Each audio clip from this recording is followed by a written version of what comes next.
Hey Elizabeth, I think one of the main sort of like fun things to talk about might be your sort of journey into the sport because you actually came up as like a real sort of like exciting prospect when you were still a teenager, really. So, and I know obviously a lot of that came from you training in Alaska as well, which is quite unusual, compared to the regular sort of starting positions. So, how did you sort of find your way to jiu-jitsu to begin with? So I did gymnastics on and off since I was like really, really little, like I think like a year or two old. So I and all my older siblings were competitive gymnasts, and we moved to Alaska when I was about 10. And the gymnastics scene up there isn't the best. I still trained a little bit. But when I was like around 11, I ended up quitting gymnastics and I didn't have a sport to do. And sports were always kind of a big thing for me. That was always something I really wanted to do. So then I started looking for like a different sport. I was looking at like diving, figure skating, which is anybody that knows figure skating, it's one of the only sports that's even more expensive than gymnastics. So that one was kind of out of the way. And I ended up trying jujitsu. It was kind of like a random thing. It wasn't even something that I was necessarily looking towards, but I have a very big family, and one of my older brothers kind of wanted to get into MMA, and I was like, "Oh, like I'll give jujitsu a try." Had no idea what I was getting into. Had no idea what it was like, and like the first class I went in, and I was like, "Okay, no, this is good. Like I'm good with this sport. This is what I'm going to stick with." And then it kind of went from there. And did your family still train then, or is it just you that stuck with it this long? So my older brother never even tried it because it's kind of the normal thing. He's like, being on the ground like that's kind of gay. I don't want to do that. I just want to punch people. And I'm like, that okay, okay, that's the classic thing that you always hear. And then one of my brothers still does do it, but he ended up going a little bit more towards the MMA side. But he has his brown belt. He's won Nogi Worlds a couple times as a blue and as a purple belt. So he still trains pretty seriously. Oh, cool, cool. And I know obviously for you, like I said, you sort of exploded onto the scene when you were literally still a teenager competing against, Yeah. really experienced opponents as well. How did you sort of find dealing with that? Because obviously it can be quite daunting, when you're that much younger than everyone you're facing. For me, I always like being the underdog, and I think I kind of kept that mentality no matter what, like going up through the ranks. I kind of always look at myself as that, even if I expect myself to win and perform. I feel like that's a good way to look at it. It kind of keeps the pressure off of you. But yeah, so I was 16 when I won the trials, and I feel like that's kind of what exploded everything was winning the West Coast trials at 16. I think a big thing for me that kind of kept the pressure off is being up in Alaska. I was like so far away from everything that I didn't have like a lot of the pressure. I would literally fly in, compete, and then would like go back home. And jujitsu in Alaska is a pretty small community. So it's a little bit different, I feel like, than if I was living in like California or something like that. So I didn't necessarily have all the exposure to everybody to necessarily have that pressure on myself with doing well. Like I remember I would fly and do competitions. There would be so many people and like people would recognize me and stuff like that and being like, this is crazy. I'm glad I live somewhere far away so I don't have to deal with it at a pretty young age. But I feel like that was the biggest thing is that I got to be like kind of away from it for the most part. Yeah, and then obviously eventually you did move sort of a bit closer to sort of main Yeah. jiu-jitsu scene. How did you find that transition as well, sort of moving into the mainstream jiu-jitsu world right out of the wilderness? I feel like it was kind of like a slow thing. Like I started competing more often. So even when I was living in Alaska, I was kind of in the scene more. So I just kind of got more used to it. And now living around it, like it's just a normal thing for me. And I feel like that's part of it. Like as you kind of move up, you just get more and more used to it. Um, and then I don't go to a ton of events anyway. So even like I have it like in the gym, but aside from that, like day-to-day stuff, it's pretty normal. Is there any particular reason you don't watch many events live then, or? Oh, I just don't travel to go do them. Like if I'm there at the event, I'll watch. Like if I have a super fight or if my husband has like something going on, then I'll go. But I just don't go out of my way to go watch. I'm training all the time to take the time away from training to go watch an event. I'd rather be in the gym training. Yeah, that makes sense to be fair. And I think what you mentioned about like the ADCC trials kind of being your like breakthrough moment when you were that much younger, and then obviously you did eventually get to go to ADCC as well. Mhm. is that something that you've still got on your sort of like bucket list now over the next couple of years? Like, do you want to go back to, the next two sort of like rounds of trials to get your place for 2026? I don't know about doing the trials just because I've feel like I've done it so many times at this point. Not that there's anything wrong with doing that, but I would definitely like to be able to go back to do ADCC, when I was able to go and compete. Wasn't the showing that I would have liked to have. I feel like performance wise was good, but obviously I got knocked out first round, which isn't ideal for anybody. But as far as doing the trials, probably not, just because I've feel like I've done the trials I think 3 times now. Um, but it would be cool if I was able to get an invite. And I think it's sort of like more of a possibility now as well, obviously with the extra weight class, because Yeah. there's just more opportunities available. It's literally 1.5 times the size. And for you, obviously, you were competing at over 60. Mhm. Would you be looking at doing like under 65 or over 65, do you think? Definitely under 65 because that's pretty much my normal weight class. So for super fights, I think it ends up being 66 kilos because it's 145. So 65 is honestly like a perfect weight class for me. 60 was just too small. Like it was right at that point that I just couldn't cut that last little bit to make it. And even if I was able to, it was just super hard on my body. And then they used to do the weigh-ins multiple days in a row. So even if I could hit the weight once, like making it again would be really difficult. So it's nice to actually have a weight class at ADCC instead of fighting girls that are significantly bigger than I am. And the one time I was able to make 60, again, I was 16. I made it. Yeah, it's not if you're hitting 60 kilos at 16, you're not going to stay that same weight when you're 20 and older, you know what I mean? Exactly. And then for you, obviously, I think bringing it sort of like more up to the last sort of year or two for you, obviously, the last year has been huge for you, loads of changes. Yeah. Can I ask, there's quite a lot of like buzz surrounding obviously you returning to competition because it was so quick from having your first child and then obviously taking a little bit of time away as well. Was that sort of like quick turnaround something you'd always planned, or was it just spur of the moment kind of thing? Yeah, there was kind of always planned. Like even before getting pregnant, I was like, hey, as soon as I can come back, I want to be able to come back. And I remember even telling people that, and they're like, yeah, it'll be different when you're pregnant. And then even when I was still training while I was pregnant, I was pretty heavy pregnant. I was like, yeah, I'm gonna do nogi pans. And this was even before they had announced the date, which I'm glad they ended up pushing it to November because it gave me a little bit more time to get ready. But I was even planning, I was like, even if they do it in October, I'll go and I'll compete. It'll be a kind of short notice, like for my body to get everything back down. But having that fast turnaround was kind of always the plan for me, which was good. I ended up being out of competition for less than a year with the pregnancy and everything. Had to compete a little heavier, nogi pans, and then nogi world. I was able to make my normal weight class and go and fight. So that was always the plan and in my head. But you never know until you're actually able to go and do it because it's pregnancy and all of that's a lot on your body. Yeah, of course. And can I ask, because I think this is something that maybe isn't really spoken about too much, because for a lot of competitors, they take like extended times away, or maybe they wait until after their career is over or something like that. So was there anything in particular that you did to sort of like help speed that process up, speed that return up sort of thing? I think some of it also being younger. So I always knew I wanted to have kids younger for the reason to bounce back because I want to be able to have a long career. I still want to be able to be competing, in my 30s. And I think the later you start having kids, the harder it gets. So it was either one of those things like I have to have them younger in my career or I have to wait until I'm completely done. And the thought of like having a kid and having a newborn and being like late 30s onto my 40s was something that for me was never like it just doesn't sound fun to me. Like I like the idea of being on the younger side.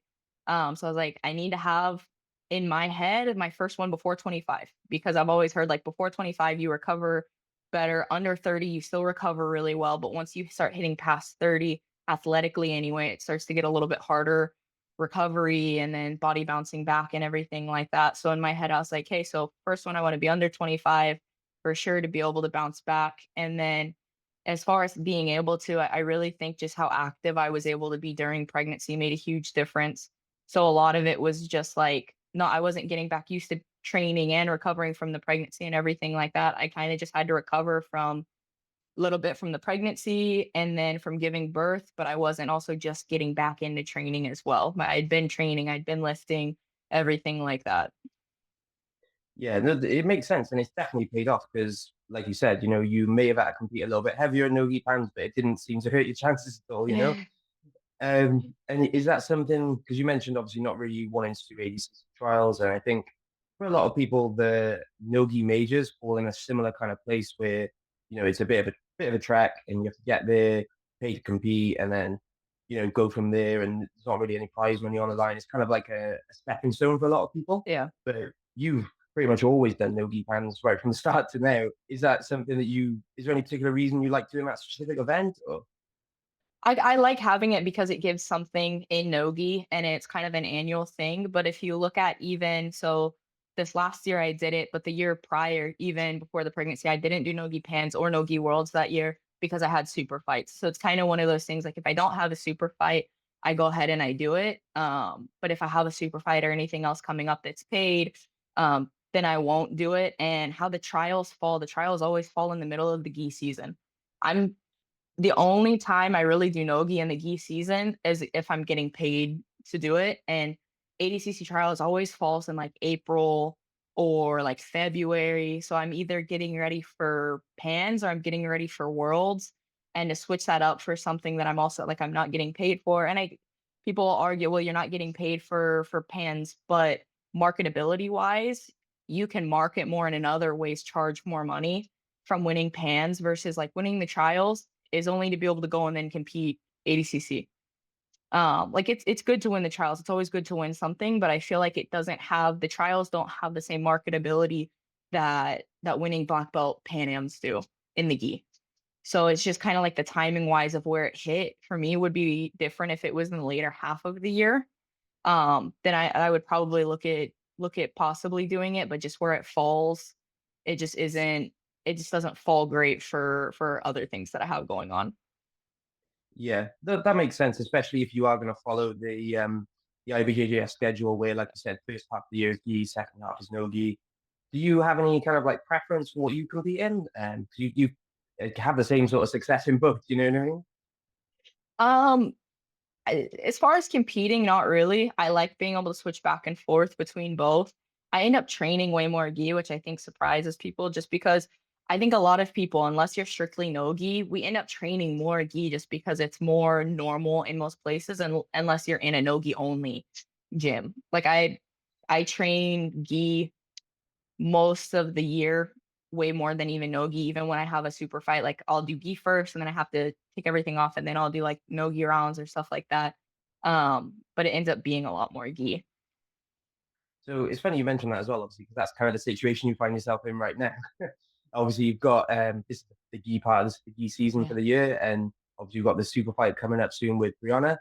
Mhm. Is that the same sort of like pattern you're following at the moment, like predominantly gi training, but Yeah. sort of trying to fit it in when you can?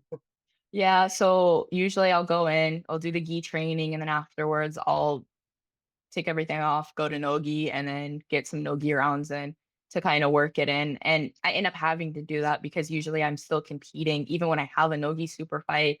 I end up still competing like pans because I think it's like 2 weeks later. So I'll end up still fighting pans. So I still have to be training both. Yeah, no, it's going to be a tough balance act as well, to be honest with you. Yeah. And with the match with Brianna as well, obviously it's the third time you've faced each other now. You're 1-on-1 in the past.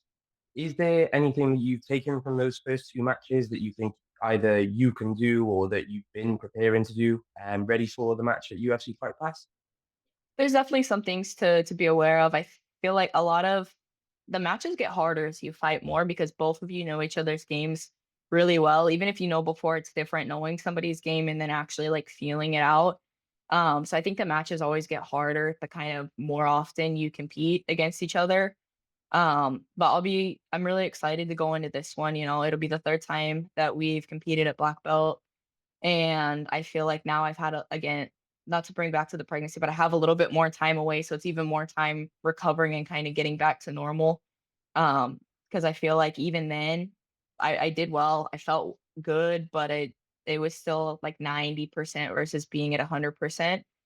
But it'll be really good to go and fight. I'll be interested to see kind of how she adjusts as well because both times, like, you know each other's game, but everybody's always making adjustments when you fight again. So it's always kind of a new fight in its own way.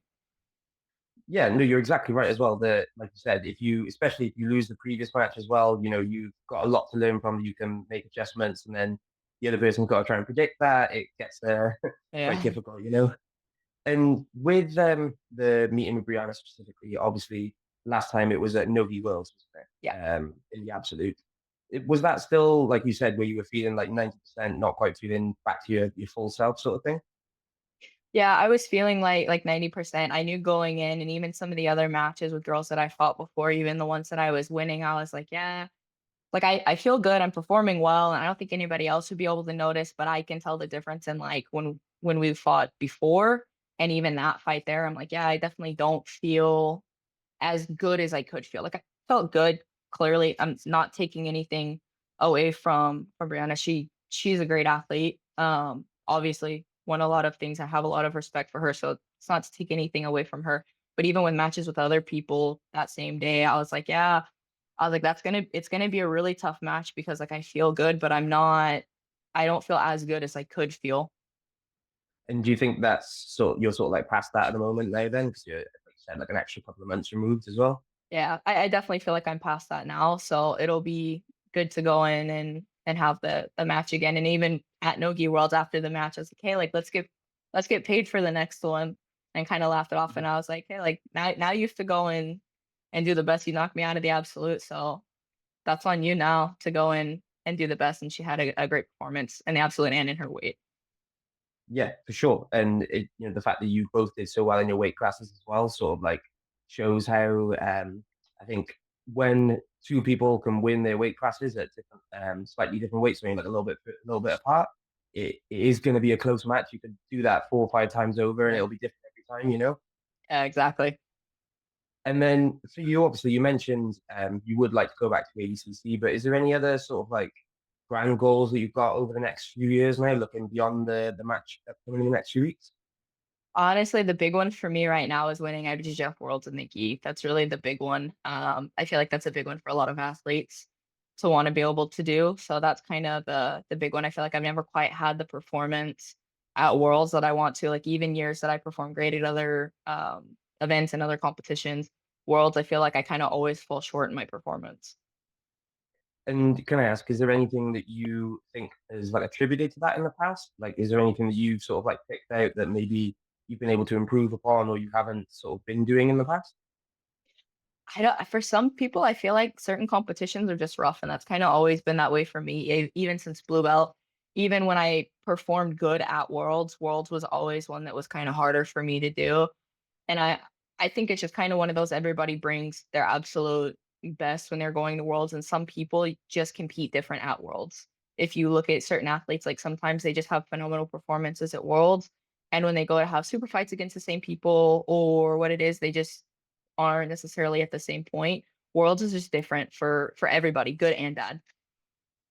Yeah, and I think one thing that you mentioned about the difference between like tournaments and super fights, that's something that I've spoken to a few sort of like top competitors about, and they've all said the same thing that obviously approaching them is hugely different as well, obviously, because with a super fight, you've got one person, you can game plan, you can play things out, whereas a tournament, you've got to just prepare for what you want to do rather than what they're going to do, you know, Mhm. because it could be anyone in front of you, really. Yeah. Do you have a preference yourself? Do you prefer competing in tournaments then? Because you do that quite a lot, or do you prefer super fights really? I like tournaments, but I feel like super fights in a way can almost be easier because again, you only have the one person. If you don't feel good, a lot of times you'll get athletes will pull out. So I feel like it's a lot easier to be at your very best for a super fight versus a tournament is one of those things that like you could be at your best or you could be feeling really bad. And either way, if it's something on your calendar year that you compete, you still have to go and compete it.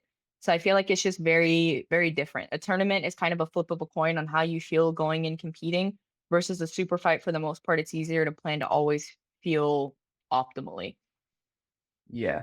Yeah, like you said as well, you kind of know the schedule, you know what's going on weeks in advance, and it's not something you don't have as much to worry about as such. Yeah. um, for you as well, obviously you've won quite a few titles over the last few years, not even the major sort of like events like IBJJF.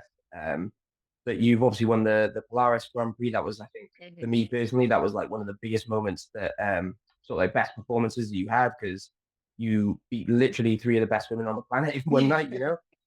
And have you got any plans to return to Polaris at all? Or I would love to go back to Polaris. Obviously, I need to talk to them, and I think there's a lot that goes on behind the scenes that a lot of people don't realize to make something happen. But Polaris is definitely one that I want to go back on and hopefully defend the belt. So that's something I need to get on talking to them about. I talked to them a little bit last year at possibly doing something at this year, but it just didn't work out for the card that we had in mind. But I'm hoping that something will work out later on in the year. nice. And is there anyone in particular that you'd be looking forward to facing in that weight class at some point soon? That's what honestly, I don't really have anyone in mind. I feel like I'm one of the I don't I always get asked that even like matchmakers last night, they're like, "Oh, is there somebody you want to fight?" I'm like, I don't really have anyone in mind off the top of my head. No, that's fair enough. And I think maybe that comes partially from, like you said, you do enjoy tournaments and you do them so often that you kind of face pretty much everyone in the weight class already Yeah. anyway, like on a pretty regular basis. Um, and then obviously you got the Who's Number One title as well. That was no worries. Sorry. So It's okay. And you've got the Who's Number One title as well.